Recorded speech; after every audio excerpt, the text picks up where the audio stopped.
آپ کے اوپر جب غلبہ ہوتا ہے نا نظریے کا تو بہت سی چیزیں نیچے دب جاتی ہیں. یعنی سادہ سی بات ہے، میرے اندر ایمان آئے گا تو میری جو ارجز ہیں، انسٹنکٹس ہیں، وہ اس ایمان کے تابع ہو جائیں گے. لیکن اگر ایمان میں کمزوری آئے گی تو میرے اندر جو میرے اپنے نفس کی ڈیمانڈز ہیں نا وہ غالب آ جائیں گے. یہی ملکوں کی سطح پہ ہوگا. اگر آپ ایک قوم بنے ہیں نظریے کی بنیاد پہ، تو نظریہ اگر کہیں پس منظر میں چلا جائے گا تو اس کا خلاف پورا کرنے کے لیے کوئی شے آئے گی. تو وہ جو آئے گی وہ کیا ہے؟ وہ قومیتوں کا وہ تصور ہے جو معروف ہے. تو اور یہاں پہ آپ کئی قومیتوں کا مجموعہ ہیں. یہ پنجابی ہے، یہ پختون ہے، یہ سندھی ہے، یہ بلوچ ہے، اور بھی کئی ہیں، ٹھیک ہے، سرائکی ہے، ہزارے والے ہیں، ٹھیک ہے. یہ چیز پھر آپ کو جوڑے گی تو نہیں، توڑے گی.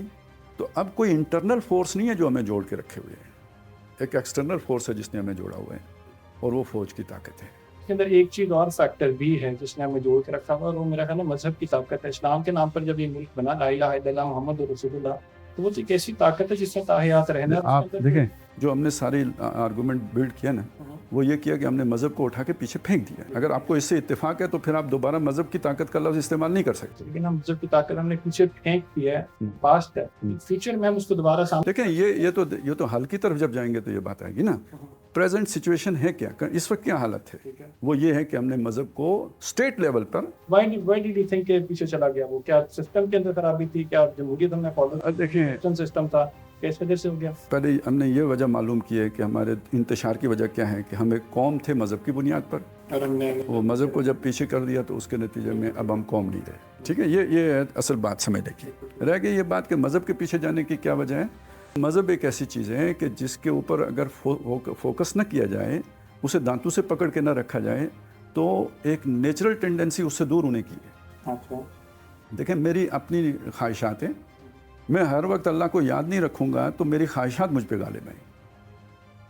اسی لیے کہا گیا کہ اللہ کو ہر وقت یاد رکھو. یا ایھا الذین آمنوا لا تلہکم اموالکم ولا اولادکم عن ذکر اللہ. تمہارے مال اور تمہاری اولاد تمہیں اللہ کی یاد سے غافل نہ کر دیں.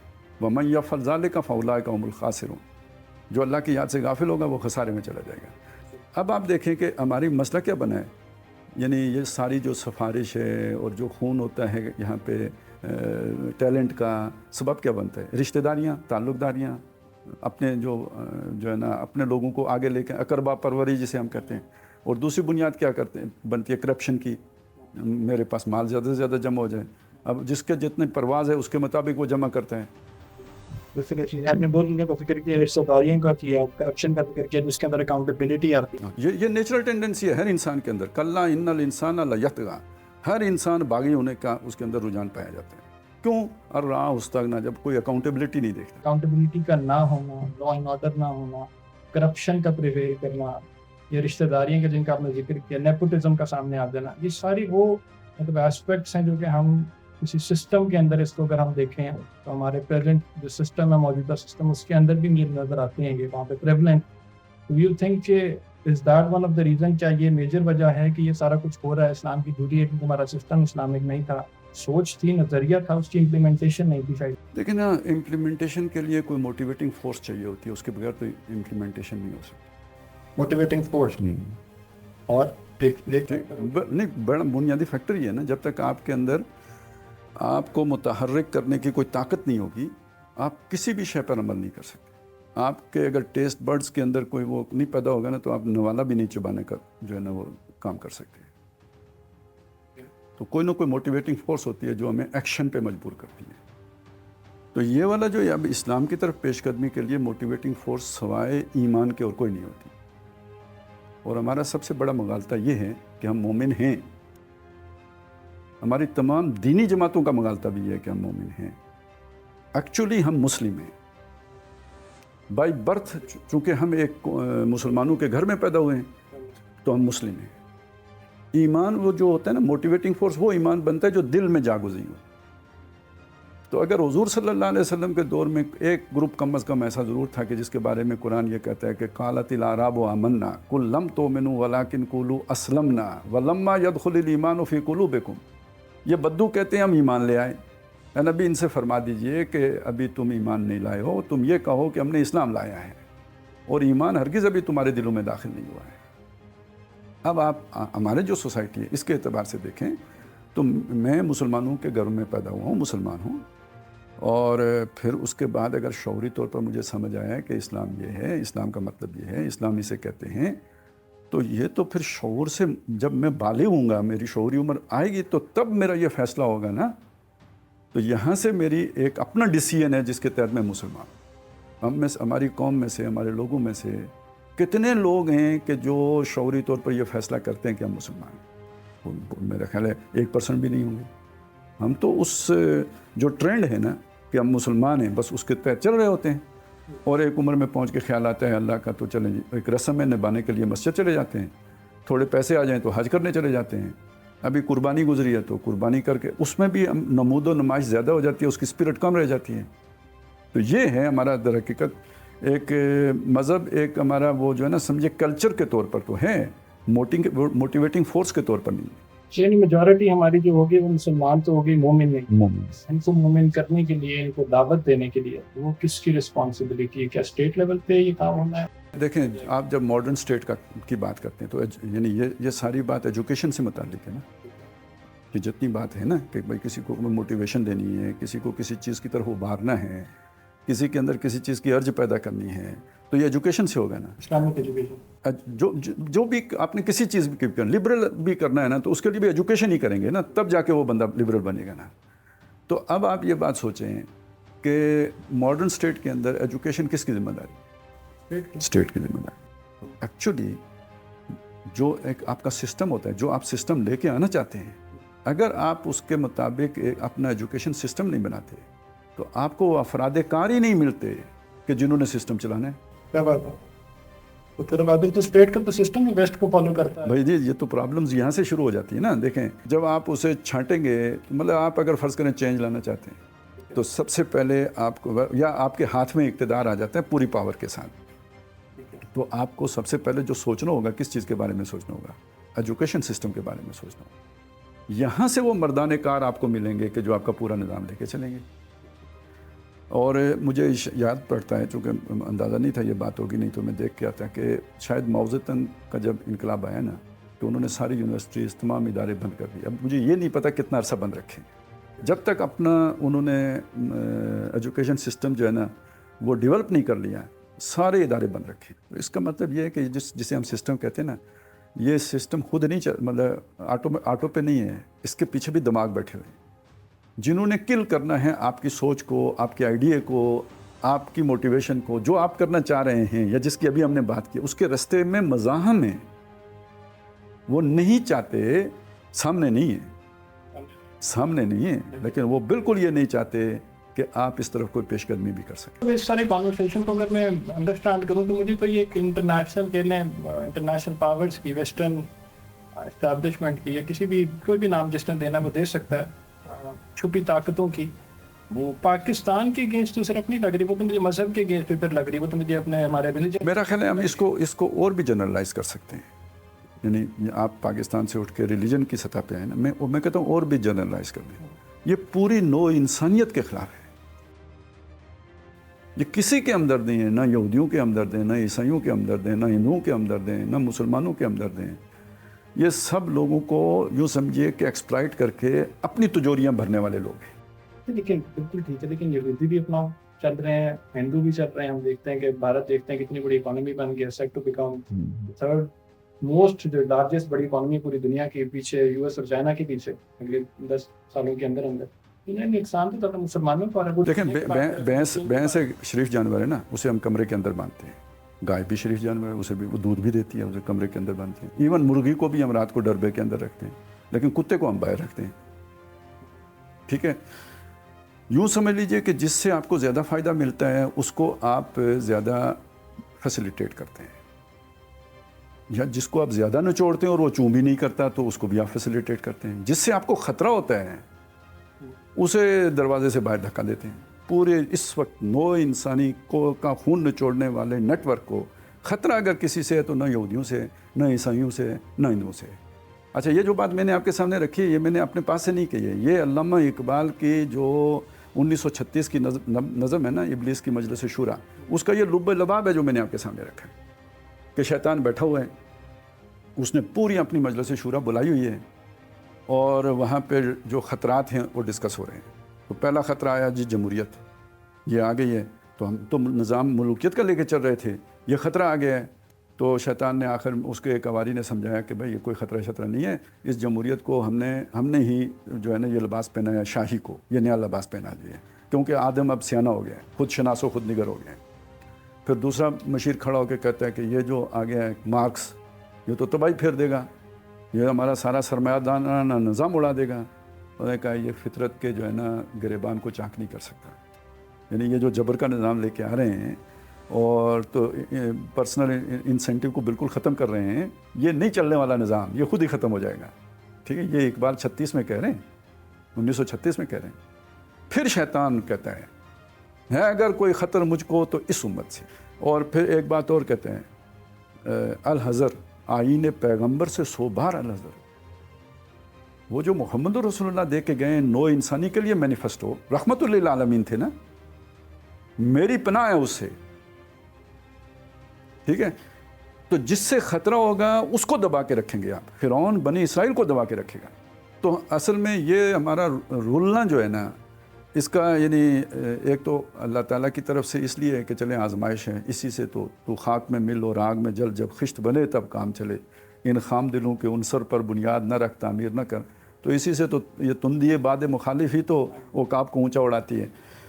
اور ایک تو یہ اس کا پہلو ہے. لیکن دوسرا پہلو یہ ہے کہ یہ جو فورسز ہیں، شیطانی طاقتیں آپ انہیں کہیں کہ ان کو چونکہ یہاں سے خطرہ ہے، تو وہ جو پری ایمپٹیو ڈاکٹرائن ہے وہ ساری کی ساری اس کا ملبہ جو گرے گا نا، وہ مسلمانوں کے اوپر گرے گا. بالکل ٹھیک ہے، مسلمانوں سے سب سے زیادہ خطرہ ہے، اور ساتھ ہی جمہوریت سے بھی ایک آپ نے بھی مینشن کیا خطرہ.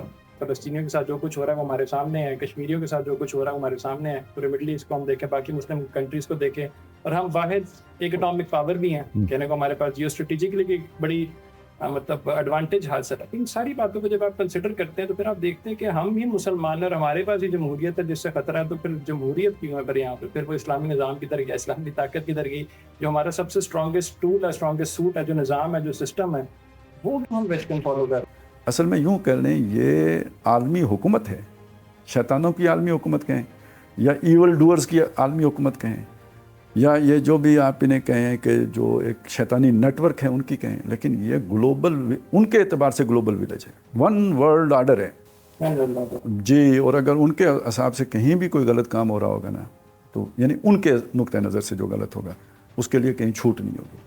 تو اب آ جائیں اس جمہوریت کی طرف نا، تو وہ والی جمہوریت تو خطرہ ہے کہ جس کے اندر جو واقعی جمہوریت ہو. لیکن یہ تو ایک کنٹرول جمہوریت ہے. دنیا میں والٹیر اور روسو کی جمہوریت ایک دن بھی نہیں آئی ہے. باقی اس کے اندر جو شرک والا ایلیمنٹ ہے وہ ایک علیحدہ بات ہے.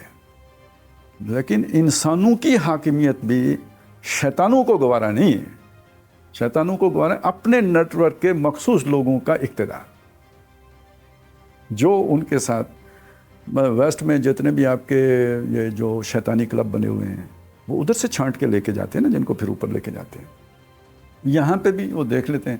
اب تو ڈی این اے کی سہولت بھی آ گئی ہے نا، تو جو پیداواری کسی فساد کا ہو تو وہ اپنی زندگی میں بھی فساد ہی پھیلائے گا نا.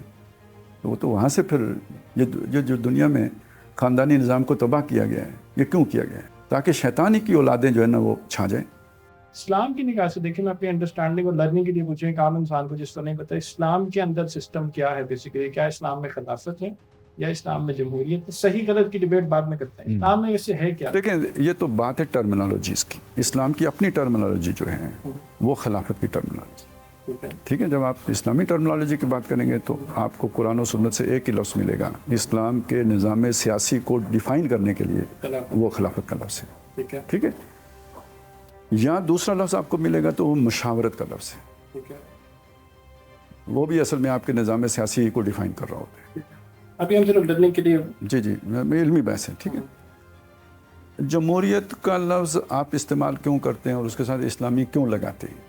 اس کی وجہ یہ ہوتی ہے کہ جی جو آپ کا خلافت کا اصل خلافت کا تصور ہے نا، وہ دنیا میں موجود نہیں رہا. اسلام جب شروع میں پھیلا تھا کیا ریولوشن میں پھیلا تھا؟ جی میرا تو 100% یقین ہے کہ ریولوشن سے پھیلا. یعنی پھر بھی ریولوشن دوبارہ ہو سکتی ہے کہ پہلے اسلام میں ریولوشن ہو سکتا ہے. نہیں صرف ریولوشن ہی کے نتیجے میں اسلام آ سکتا ہے، وغیرہ نہیں آئے گا. مسئلہ یہ ہے کہ ایک چیز جو ہے نا اسلامی سسٹم ہے کیا، وہ ایک علیحدہ بحث ہے، ٹھیک ہے، وہ آئے گا کیسے، یہ ایک علیحدہ بحث ہے، ٹھیک ہے۔ جب ہم کہتے ہیں آئے گا ریولوشن سے، تو یہ بالکل ایک علیحدہ، یہ اس کی میتھڈولوجی سے متعلق چیز ہے۔ اسلامک سسٹم ہے کیا، یہ اس کی آئیڈیالوجی سے متعلق چیز ہے، ٹھیک ہو گیا۔ تو اس میں آپ اگر آئیڈیالوجی اور میتھڈولوجی میں کنفیوز رہیں گے تو پھر یہ ساری بحث میں بھی کنفیوز رہیں گے۔ اس کو اگر میں واضح کروں تو یوں کروں گا کہ ڈیموکریسی خود کس پروسیس سے آئی تھی۔ فرانس میں سب سے پہلے ڈیموکریسی آئی نا، تو کس طرح ڈیموکریٹک پروسیس سے آئی تھی، ریولوشن سے، ٹھیک ہے نا۔ تو خود اسلام بھی تو جو ہے نا فتح مکہ کیسے ہوئی تھی، مشاورت سے ہوئی تھی۔ ریولیوشن ہو گئی، آپ کا ملک ریولیوشن سے نہیں بنا، دیکھیں ہاں یہ میں مانتا ہوں نا، ملک نہیں بنا تو ملک تو بن گیا، مسجد بھی بن جاتی ہے۔ ہاں مسجد تو بنا دی شبر میں، ایمان کی حرارت والوں نے، من اپنا پرانا پاپی ہے برسوں میں نمازی بن نہ سکا، تو ملک تو بن گیا، اسلامی نہیں ہو سکا۔ کیوں نہیں ہو سکا؟ کہ اس پروسیس سے نہیں بنا، وہ میتھڈولوجی نہیں آئی۔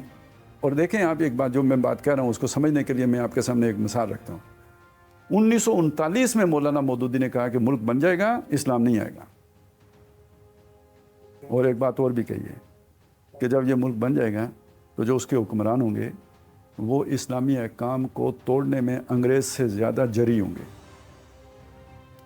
یعنی اتنے انگریزوں نے نہیں توڑے ہوں گے جتنے وہ توڑیں گے، بہادر ہوں گے، دلیری سے توڑ دیں گے یا بے شرمی سے توڑ دیں گے، جو آپ کہیں۔ نہیں میں ان کے یہ کہہ رہا ہوں، دیکھیں آپ ایک غلط کام کرتے ہیں، اس کے لیے جسارت چاہیے نا، مطلب کسی کے گریبان میں ہاتھ ڈالنے کے لیے بھی بے شرمی چاہیے، جسارت چاہیے۔ تو یعنی اللہ کے احکام کو توڑنے کے لیے ہمت چاہیے نا، تو ان میں انگریزوں سے زیادہ ہمت ہوگی ان کے اندر اللہ کے احکام توڑنے کی۔ دوسری بات یہ ہوگی کہ وہ جیتے جی فاسق و فاجر ہوں گے اور مر کے رحمت اللہ علیہ ہوں گے۔ یہ ایک بندہ 1939 میں کہہ رہا ہے تو کیوں کہہ رہے ہیں؟ وہ پیغمبر نہیں ہے، فرشتہ اس کے پاس نہیں آتا، وہ اپنی اس پولیٹیکل نالج کی بنیاد پہ کہہ رہے ہیں کہ جب آپ اس میتھڈولوجی پہ نہیں چلیں گے، افراد اس طرح تیار نہیں کریں گے جیسے محمد رسول اللہ نے تیار کیے تھے صلی اللہ علیہ وسلم، اپنی کور ٹیم اس طرح نہیں بنائیں گے جیسے آپ صلی اللہ علیہ وسلم نے بنائی تھی، تو اگر ان کے پاس اقتدار آ جائے گا تو پھر یہی کچھ کریں گے جیسے دنیا میں ہوتا ہے۔ اور ہم نے دیکھا ہے اقتدار آ گیا، اور جو بندہ مخلص تھا جس کو وہ سمجھا رہے تھے اس نے کہہ دیا میری جیب میں کھوٹے سکے ہیں، تو پھر کھوٹے سکوں نے اپنا کھیل کھیلا۔ اور رول آف لا سے خطرہ ہے، کیونکہ لا عام طور پہ جو ہے نا وہ فطرت کے قریب ہی بنتا ہے۔ یہ جو جہاں پہ بھی آپ دیکھیں گے نا معدنیات نکلے گی، جہاں پہ بھی کوئی ریسورسز ہوں گے، تو وہاں ڈسٹیبلٹی لازمین آپ کو نظر آ رہی ہے۔ وہ کیوں؟ ہاں جی، ہر جگہ پہ اگر وہاں پہ قانون نافذ ہوگا تو یہ جو آپ سمگلنگ کرتے ہیں یہ نہیں ہو سکتی، یہ جو آپ ٹریڈ کرتے ہیں غیر قانونی ٹریڈ، یہ نہیں ہو سکتی، ٹھیک ہے۔ تو یہ سارا دھندا چلانے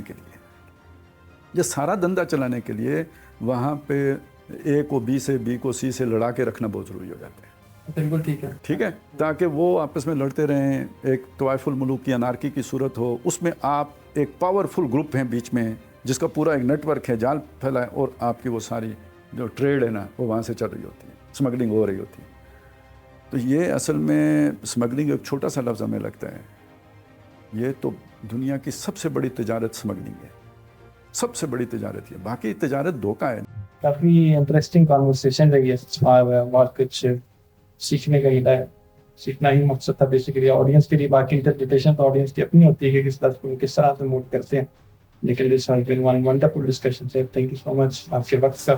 بہت شکریہ جی، آپ نے بھی پوری تیاری کی ہوئی تھی، تو میں بھی اصل میں بہت بعض اوقات ایسے ہوتے ہیں کہ لوگ اول فول قسم کے سوالات کر رہے ہوتے ہیں، بندہ تنگ ہوتا ہے، تو آپ نے سیکوینس میں جو چیزیں نکل رہی تھیں وہ پوچھی، بعض جگہ پہ میں نے آپ کو انٹرپٹ کیا، میں معذرت کرتا ہوں آپ سے، تو اللہ آپ کو خوش رکھے۔ اس کو اجازت دی، اتنا بہت سارا بیان۔ اللہ حافظ۔